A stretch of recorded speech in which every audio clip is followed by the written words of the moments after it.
একজন মুমূর্ষ রোগীর জন্য রক্তের প্রয়োজন। রক্তের গ্রুপ এ পজিটিভ অথবা বি পজিটিভ বা ও পজিটিভ, এমন সংবাদ আমরা টেলিভিশনে প্রায়শই দেখে থাকি। শিক্ষার্থী বন্ধুরা, তোমরা হয়তো এরকম সংবাদ লক্ষ্য করলেও তোমরা হয়তো বুঝতে পারো নাই আসলে ওই যে রক্তের group A positive, B positive বা ও পজিটিভ, এই জিনিসগুলো। শিক্ষার্থী বন্ধুদেরকে হাসান স্যারের বায়োলজি ক্লাসে স্বাগতম। আজকে আমরা এমনই একটা টপিকস নিয়ে কথা বলবো। আমরা দেখো, তোমরা একটু স্ক্রিনে লক্ষ্য করো। আজকের আমাদের টপিকসটা কি?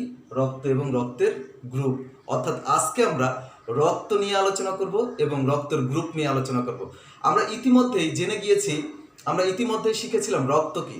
রক্ত হচ্ছে কি, যে তরল যোজক কলা, অর্থাৎ ঈষৎ ক্ষারীয় তরল যোজক কলা। তোমরা ইতিমধ্যে এই সকল জিনিসগুলো শিখে ফেলেছ। আমরা আজকে তাহলে দেখব রক্ত গ্রুপ। বুঝতে পারতেছি? তাহলে আমাদের আজকের আলোচনায় চলে যাই। শিক্ষার্থী বন্ধুরা দেখো, ব্লাড গ্রুপ বা রক্তের গ্রুপ, আমাদের আজকের আলোচনা ব্লাড গ্রুপ বা রক্তের গ্রুপ। এখন দেখো, আমি প্রথম প্রশ্নটা লিখেছি ব্লাড গ্রুপ বা রক্তের গ্রুপ কি এবং কত প্রকার, বর্ণনা করো। ব্লাড গ্রুপ বা রক্তের গ্রুপ কি এবং কত প্রকার, বর্ণনা করো। একটু খেয়াল করো, ব্লাড গ্রুপ বা রক্তের গ্রুপ, এই রক্ত গ্রুপ আবিষ্কারক কে?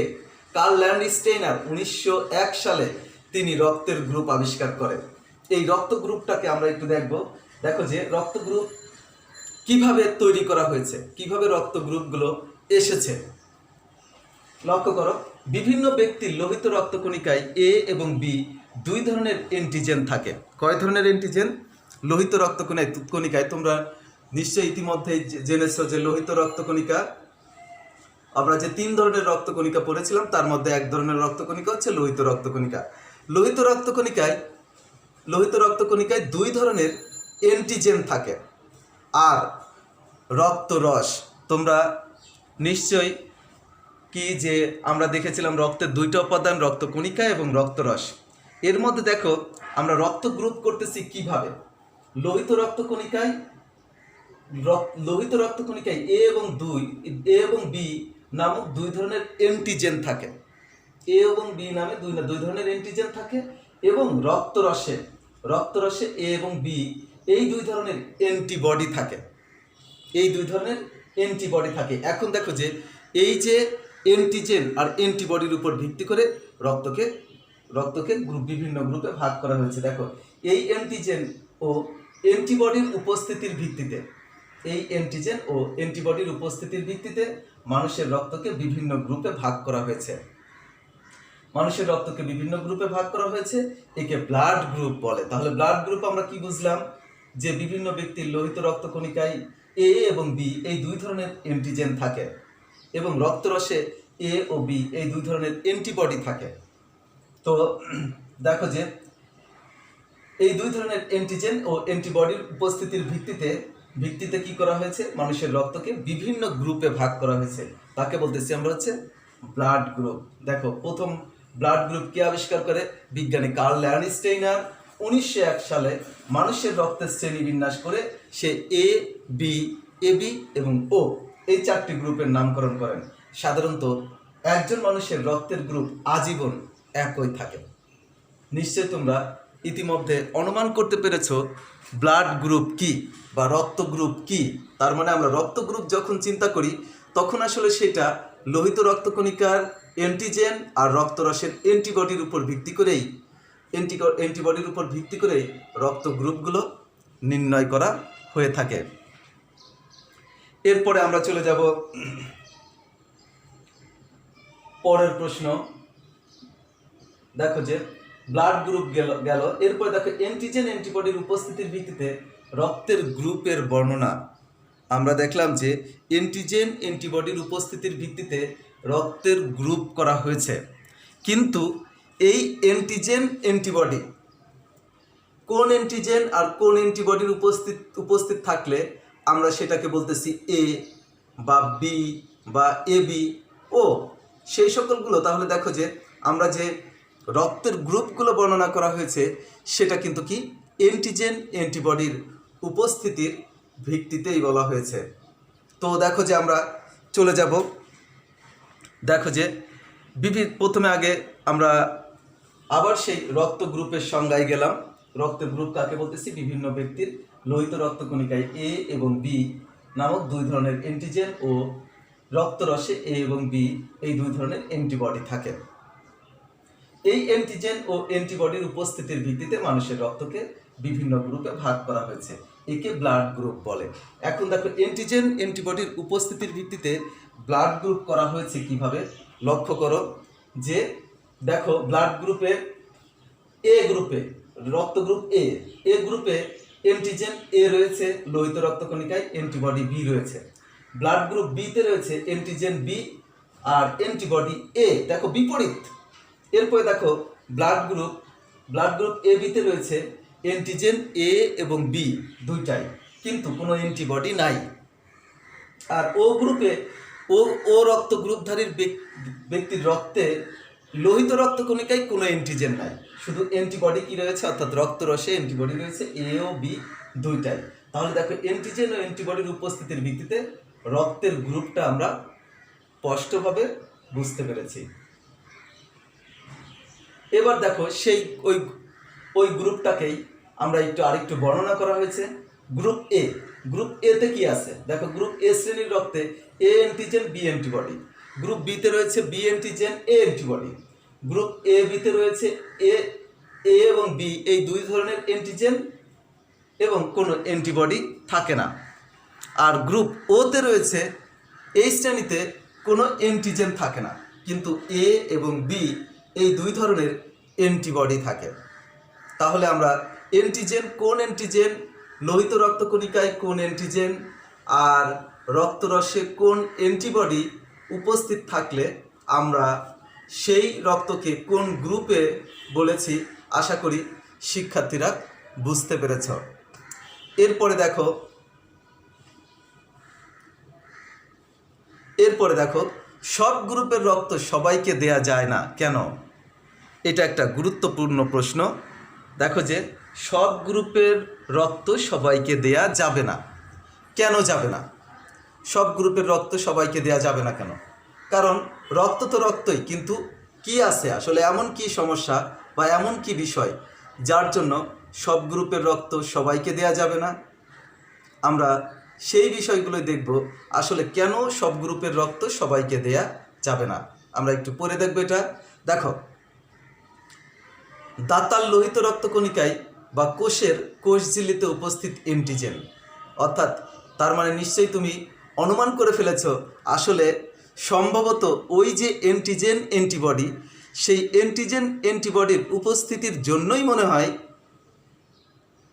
কি যে একজনার, অর্থাৎ কি যে ভিন্ন ভিন্ন মানুষের রক্ত গ্রুপ ভিন্ন ভিন্ন এবং তাদের অ্যান্টিজেন অ্যান্টিবডির ভিন্নতা থাকলে পারে তাদের ক্ষেত্রে নিশ্চয়ই রক্ত দেওয়া যাবে না। তোমরা মনে হয় এটা অনুমান করে ফেলেছ।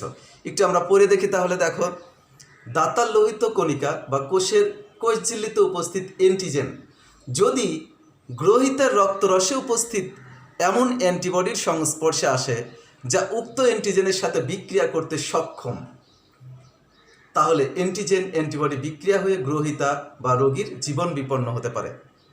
বুঝতে পারতেছি। আবার আরেকটু লক্ষ্য করো, বিষয়টা কিন্তু খুবই ইজি, যে দাতাল লোহিত কণিকা বা কোষঝিল্লিতে উপস্থিত অ্যান্টিজেন যদি গ্রহীতার রক্তরসে উপস্থিত এমন অ্যান্টিবডির সংস্পর্শে আসে যা উক্ত অ্যান্টিজেনের সাথে বিক্রিয়া করতে সক্ষম হয়, তাহলে অ্যান্টিজেন অ্যান্টিবডি বিক্রিয়া করে গ্রহীতা বা রোগীর জীবন বিপন্ন হতে পারে। এই জন্য সব গ্রুপের রক্ত সবাইকে দেয়া যাবে না। যেমন তুমি মনে করো, যেমন দেখো তোমার রক্তের গ্রুপ যদি হয় এ, তার মানে কি? তার মানে হচ্ছে তোমার রক্তের লোহিত রক্তকণিকার ঝিল্লিতে এ অ্যান্টিজেন আছে, তাই না? আর তোমার বন্ধুর রক্তের গ্রুপ যদি হয় বি, তাহলে তার রক্তরসে আছে এ অ্যান্টিবডি। দেখো তোমার রক্তের লোহিত কণিকায় আছে এ অ্যান্টিজেন, আর তোমার বন্ধুর রক্তের গ্রুপ বি হওয়ায় তার রক্তে রয়েছে বি অ্যান্টিবডি, কি এ অ্যান্টিবডি। তাহলে তুমি লক্ষ্য করো এ অ্যান্টিবডি আর এ অ্যান্টিজেন একই রকম হয়ে গেল। তাহলে দেখো, তাহলে তুমি তোমার বন্ধুকে রক্ত দিতে পারবে না। যদি দাও তাহলে এ অ্যান্টিজেনের সাথে তোমার বন্ধুর এ অ্যান্টিবডির বিক্রিয়া করে তোমার বন্ধুকে মৃত্যুর দিকে ঠেলে দিতে পারো। তাই দাতার রক্তের যে অ্যান্টিজেন থাকে তার সাথে মিলিয়ে এমনভাবে গ্রহিতা নির্বাচন করতে হয় যেন তার রক্তে দাতার অ্যান্টিজেনের সাথে সম্পর্কিত অ্যান্টিবডি না থাকে। আশা করি বুঝতে পেরেছ যে তার মানে কি, এমনভাবে রক্ত দিতে হবে, রক্ত দেওয়ার সময় অবশ্যই খেয়াল করতে হবে যেন যদি হয় কোনো ব্যক্তির অ্যান্টিজেন এবং অ্যান্টিবডি যেন একই হয়ে না যায়। তার মানে আমাদেরকে এইভাবে দেখে আমাদেরকে রক্ত দিতে হবে। এখন দেখো, আমরা একটা ছক দেখব যে কোন গ্রুপের রক্তধারী ব্যক্তিরা কোন গ্রুপকে রক্ত দিতে পারবে, এমন একটি ছক আমরা দেখব। দেখো যে খেয়াল করো, রক্তের গ্রুপ, যে গ্রুপকে রক্ত দান করতে পারবে, যে গ্রুপ থেকে রক্ত গ্রহণ করতে পারবে। একটু লক্ষ্য করো, যার রক্তের গ্রুপ হচ্ছে এ, যার রক্তের গ্রুপ এ, সে কি করতে পারবে? দেখো, সে যে গ্রুপকে রক্ত দান করতে পারে সে রক্ত দিতে পারবে হচ্ছে এ আর এ বি গ্রুপকে। তার মানে কি, সে রক্ত দিতে পারবে এ আর এ বি গ্রুপকে। আর নিতে পারবে কাদের কাছ থেকে? দেখো, নিতে পারবে সে এ এবং ও গ্রুপের কাছ থেকে সে নিতে পারবে। আবার যার রক্তের গ্রুপ দেখো বি, সে দিতে পারবে হচ্ছে বি এবং এ বি গ্রুপকে, আর নিতে পারবে হচ্ছে বি এবং ও গ্রুপের কাছ থেকে সে রক্ত নিতে পারবে। এরপরে দেখো রক্তের group A B group, A B গ্রুপে দেখো যে সে দিতে পারবে, কাকে দিতে পারবে? এ বি গ্রুপ শুধুমাত্র এ বি গ্রুপকেই দিতে পারবে। বুঝতে পারতেছ? কিন্তু সে সব গ্রুপের কাছ থেকে নিতে পারবে। কোন কোন গ্রুপের কাছ থেকে নিতে পারবে? দেখো এ বি, এ বি, ও, অর্থাৎ সে সবগুলো গ্রুপের কাছ থেকেই কি করতে পারবে? নিতে পারবে। এরপরে দেখো যার রক্তের গ্রুপ হচ্ছে ও গ্রুপ, যার রক্তের গ্রুপ ও গ্রুপ, সে দেখো কি করতে পারবে? সে হচ্ছে সব গ্রুপকে দিতে পারবে। কোন কোন গ্রুপকে দিতে পারবে রক্ত? যেমন এ বি এবং ও, কিন্তু সে গ্রহণ করতে পারবে অর্থাৎ নিতে পারবে শুধুমাত্র ও গ্রুপকে। শিক্ষার্থী বন্ধুরা, তোমরা অনেক ইম্পর্ট্যান্ট একটা টপিকস বুঝলে। কারণ তুমি দেখো, এই শখ থেকে শখটা তোমার যদি মনে থাকে তাহলে তুমি স্পষ্টভাবে কোনো ব্যক্তির কোন ধরনের রক্ত দিতে হবে, কোনো ব্যক্তিকে কোন ধরনের রক্ত দিলে কোনো সমস্যা হবে না, সেটা তুমি নিশ্চিতভাবেই বলতে পারবে।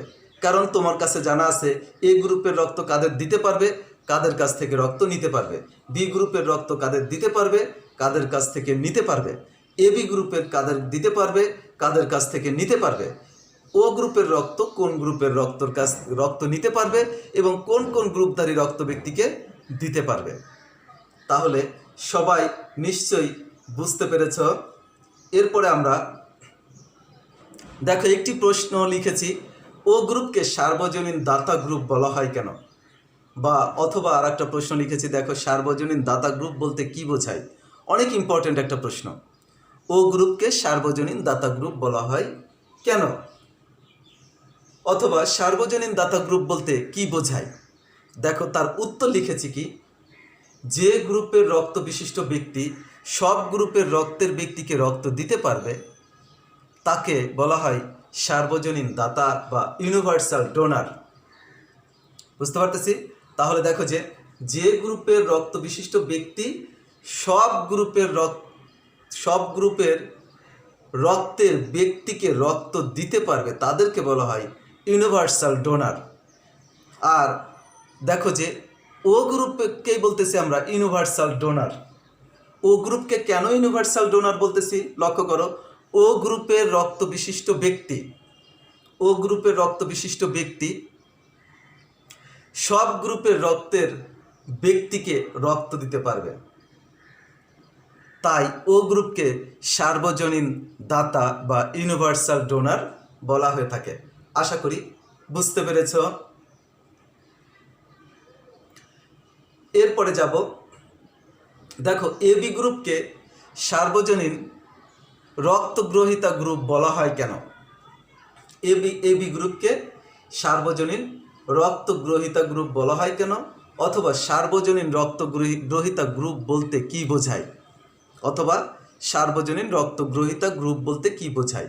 উত্তরটা দেখো, যে গ্রুপের রক্তধারী ব্যক্তি যে কোনো ব্যক্তির রক্ত গ্রহণ করতে পারে তাকে সার্বজনীন রক্তগ্রহিতা বা ইউনিভার্সাল রিসিপিয়েন্ট বলে। অর্থাৎ এবি রক্তধারী ব্যক্তি যে কোনো ব্যক্তির রক্ত গ্রহণ করতে পারে, তাই তাকে সার্বজনীন গ্রহীতা বা ইউনিভার্সাল রিসিপিয়েন্ট বলা হয়। বুঝতে পেরেছ আশা করি যে সার্বজনীন রক্তগ্রহীতা বলতে কি বোঝায়।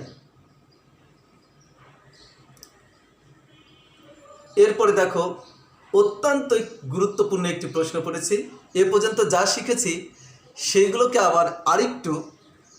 আরেকটু আধুনিক করে শিখতেছি। দেখো, আধুনিক চিকিৎসা বিজ্ঞান সার্বজনীন রক্তদাতা বা সার্বজনীন রক্তগ্রহীতার ধারণা প্রযোজ্য নয় কেন ব্যাখ্যা করো। এখানে একটু প্রযোজ্য বানানটা ঠিক করে নিবে, যে আধুনিক চিকিৎসা বিজ্ঞান সার্বজনীন রক্তদাতা ও সার্বজনীন রক্তগ্রহীতার ধারণা প্রযোজ্য নয় কেন ব্যাখ্যা করো। মানে আধুনিক চিকিৎসা বিজ্ঞানে আমরা যে সার্বজনীন রক্তদাতা এবং সার্বজনীন রক্তগ্রহীতার কথা বলতেছি, সেটা আধুনিক চিকিৎসা বিজ্ঞান এটা কি করতেছে, বলতেছে এটা সঠিক নয়, মানে প্রযোজ্য নয়। তার মানে তারা কি বলতেছে, কেন বলতেছে, তারা কি বলতেছে এবং কেন বলতেছে আমরা সেটা দেখব। প্রথমে দেখো যে আমরা একটু এটা দেখলে বুঝতে পারবো। দেখো যে আধুনিক চিকিৎসা বিজ্ঞানে সার্বজনীন রক্তদাতা কিংবা সার্বজনীন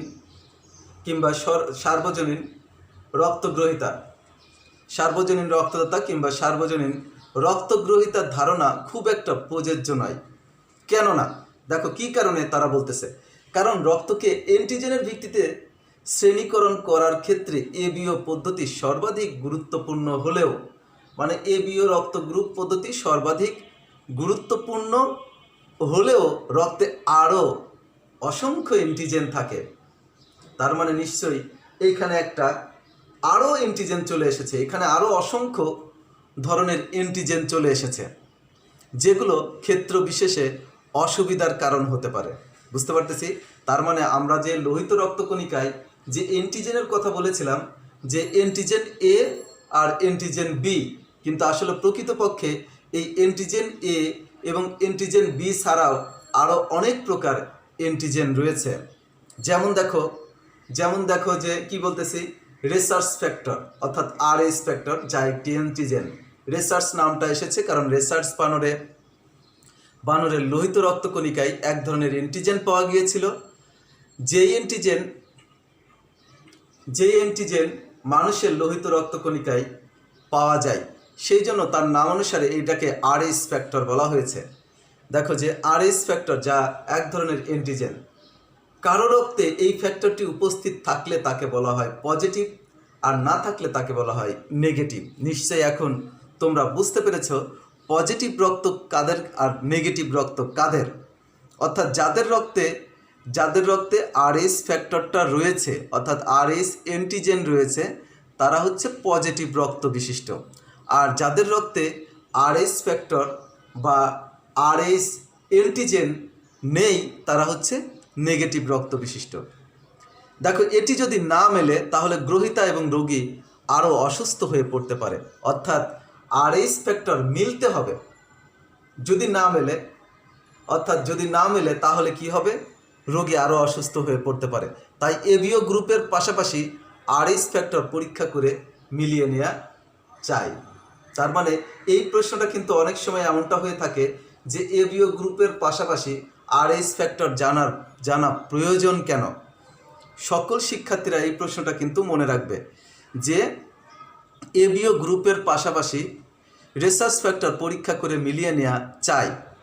অর্থাৎ রিসার্চ ফ্যাক্টরকে বিবেচনায় নেওয়া হলে রক্তের গ্রুপগুলো হবে A positive, A negative, B positive, B negative, AB positive, AB negative, O positive এবং ও নেগেটিভ। তাহলে দেখো রক্ত গ্রুপ আমরা দেখেছিলাম এ বি, এ বি, ও, কিন্তু সেটা দ্বিগুণ হয়ে গেল, অর্থাৎ আরএইচ ফ্যাক্টর থাকলে পজিটিভ আর না থাকলে নেগেটিভ, অর্থাৎ A positive, A negative, B positive, B negative negative, AB positive, AB negative, O positive এবং ও নেগেটিভ। নেগেটিভ রক্তে দেখো কাদেরটা কাদের দেয়া যাবে না, একটু খেয়াল করে দেখো। নেগেটিভ গ্রুপের রক্তে যেহেতু রেসার্চ ফ্যাক্টর নেই, অর্থাৎ আরএস অ্যান্টিজেন নেই, তাই এটি পজিটিভ গ্রুপকে দেয়া যাবে। অর্থাৎ যারা পজিটিভ রক্ত গ্রুপ বিশিষ্ট তাদেরকে নেগেটিভ রক্ত দেয়া যাবে, কিন্তু পজিটিভ গ্রুপের রক্ত নেগেটিভ গ্রুপকে দেয়া যাবে না। খেয়াল করো, তাহলে কি হলো যে যারা পজিটিভ অর্থাৎ যাদের নেগেটিভ গ্রুপের রক্ত, তো আমরা জানি কোনো অ্যান্টিজেন নাই, ফলে খুব সহজে পজিটিভ গ্রুপকে দেয়া যাবে। যার ক্ষেত্রে দেখতেছি যে অ্যান্টিজেন নাই তাকে আমরা পজিটিভ গ্রুপে অর্থাৎ যাদের অ্যান্টিজেন আছে তাদেরকে দিতে পারি, কিন্তু যাদের অ্যান্টিজেন ওই আরএস ফ্যাক্টর আছে তাদেরকে কি দেখো, যাদের পজিটিভ গ্রুপের অর্থাৎ যাদের তোমার অ্যান্টিজেন নাই তাদেরকে ওই অ্যান্টিজেন অর্থাৎ আরএস অ্যান্টিজেন বিশিষ্ট রক্ত দেয়া যাবে না। আশা করি শিক্ষার্থী বন্ধুরা বুঝতে পেরেছ।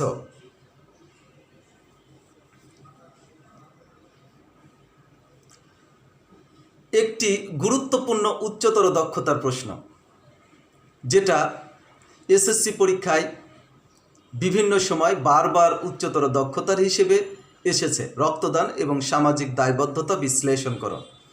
রক্তদান কি, কেন করব এবং এটা সামাজিক দায়বদ্ধতা। প্রকৃতপক্ষে খেয়াল করো, রক্তদান কিন্তু গুরুত্বপূর্ণ একটা সামাজিক দায়বদ্ধতা, কারণ রক্তদানের মধ্যে দিয়ে আমরা সমাজের অনেক উপকার করে থাকি, আর এটা অবশ্যই আমাদের দিতে হবে। তার মানে এটা কি সামাজিক দায়বদ্ধতা।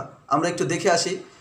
দেখো, আঘাত, দুর্ঘটনা বা শল্য চিকিৎসা, প্রাকৃতিক দুর্যোগ বা অন্য কোনো কারণে অত্যাধিক রক্তক্ষরণ হলে দেহে রক্তের পরিমাণ আশঙ্কাজনকভাবে কমে যায়। এই সময় দেখো রক্তশূন্যতা দূর করার জন্য ওই ব্যক্তির দেহে রক্ত পরিচালনের প্রয়োজন হয়। জরুরি ভিত্তিতে এই রক্তশূন্যতা দূর করার জন্য রোগীর দেহ থেকে রোগীর দেহে অন্য মানুষের রক্ত দিতে হয়। অন্যকে রক্তদান করার বর্তমান একটি সাধারণ ঘটনা। জরুরি অবস্থায় অন্য ব্যক্তির রক্ত সরাসরি বা ব্লাড ব্যাংকের মাধ্যমে সংগ্রহ করা রক্ত রোগীর দেহে প্রবেশ করানো হয়। অর্থাৎ জরুরি অবস্থায় দুইভাবে আমরা দিতে পারি। একটা হচ্ছে কোনো ব্যক্তির রক্ত সরাসরি অন্য ব্যক্তির রক্তে প্রবেশ করানো, অথবা ব্লাড ব্যাংক থেকে সংগ্রহ করে সেই রক্ত রোগীর দেহে প্রবেশ করানো।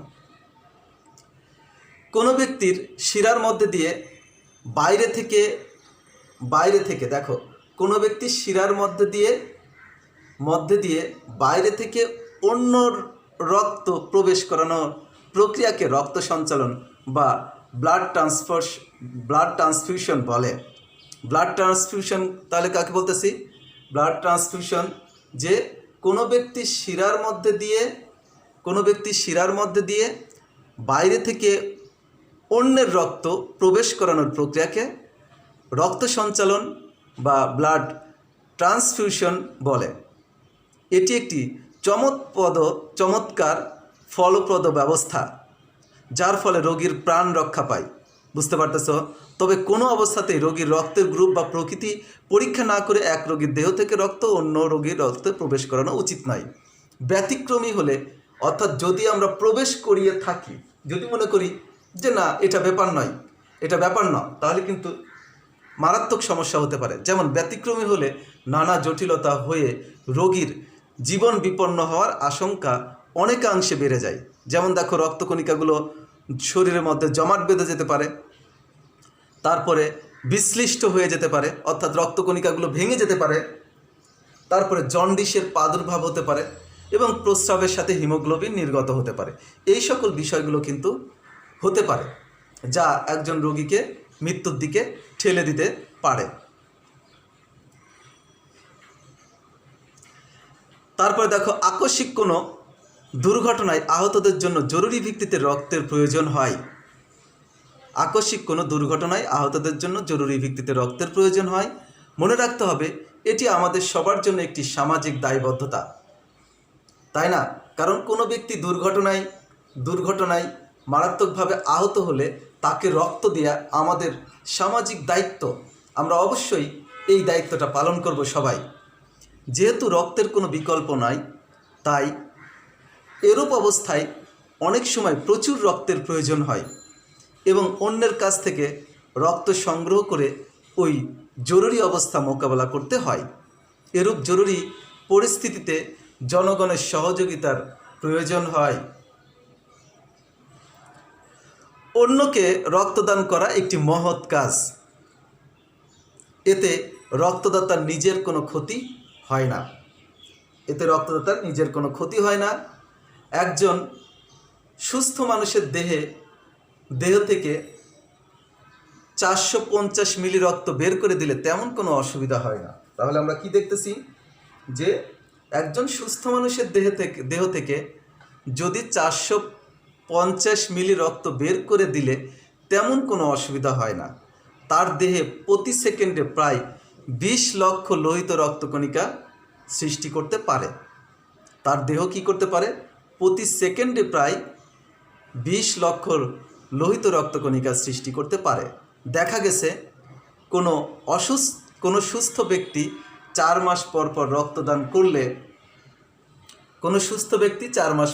রক্তদান করলে দাতার দেহে সামান্যতম কোনো অসুবিধা হয় না।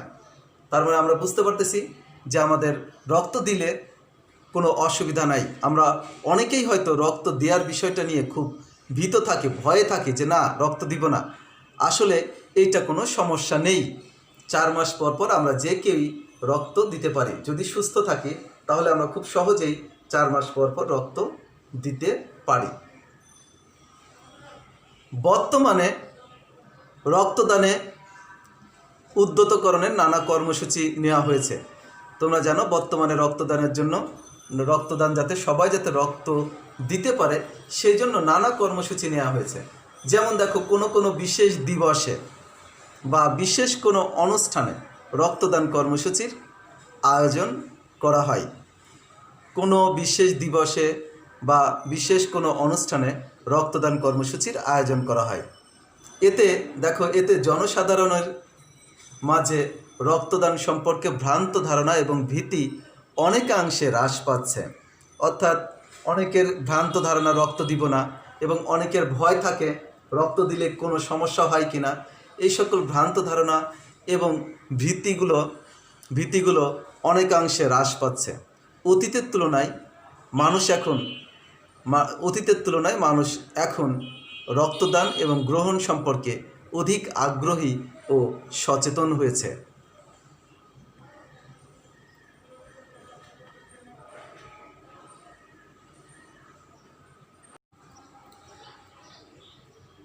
শিক্ষার্থী বন্ধুরা, আমরা আজকে শিখেছি ব্লাড গ্রুপ কি, কয় ধরনের ব্লাড গ্রুপ রয়েছে, ব্লাড গ্রুপের প্রকারভেদগুলো, কোন রক্ত গ্রুপকে কাদের দেয়া যাবে, কোন রক্ত গ্রুপ কাদের দেয়া যাবে না, কী ধরনের রক্ত একজনের রক্ত আরেকজনের দিলে কিভাবে মিল করে দিতে হবে, তারপরে যদি গ্রুপ না মেলে তাহলে কি ধরনের সমস্যা হতে পারে। আমরা এরকম বহু প্রশ্নের উত্তর আজকে শিখতে পেরেছি। আমরা আজকে ব্লাড গ্রুপ সম্পর্কে ধারণা পেলাম। নিশ্চয়ই শিক্ষার্থী বন্ধুরা, তোমরা ওই যে টেলিভিশনে বিজ্ঞাপন দেয়া একজন মুমূর্ষু রোগীর জন্য রক্তের প্রয়োজন, আশা করি এখন থেকে সেই দায়িত্বটা পালন করতে পারবে। অর্থাৎ একজন মুমূর্ষু রোগীর জন্য রক্তের প্রয়োজন, কোন গ্রুপের রক্ত প্রয়োজন, কাকে দিতে হবে, কিভাবে দিতে হবে, তারপরে দেখা গেলো যে দিলে অন্য গ্রুপের রক্ত দিলে কোনো সমস্যা হবে কিনা, এই সকল যাবতীয় বিষয়গুলো তোমরা শিখে ফেলেছ আশা করি শিক্ষার্থী বন্ধুরা। তাহলে সবাই এখন থেকে এই সামাজিক দায়বদ্ধতাটা অবশ্যই পালন করবে, সামাজিক এই দায়িত্বটা অবশ্যই পালন করবে। সবাই রক্ত দিবে, অন্যদের কোনো দুর্ঘটনায় বা মুমূর্ষু কোনো ব্যক্তির জন্য রক্ত দেওয়ার জন্য এগিয়ে আসবে। সবাই ভালো থাকবে, সুস্থ থাকবে। খোদা হাফেজ।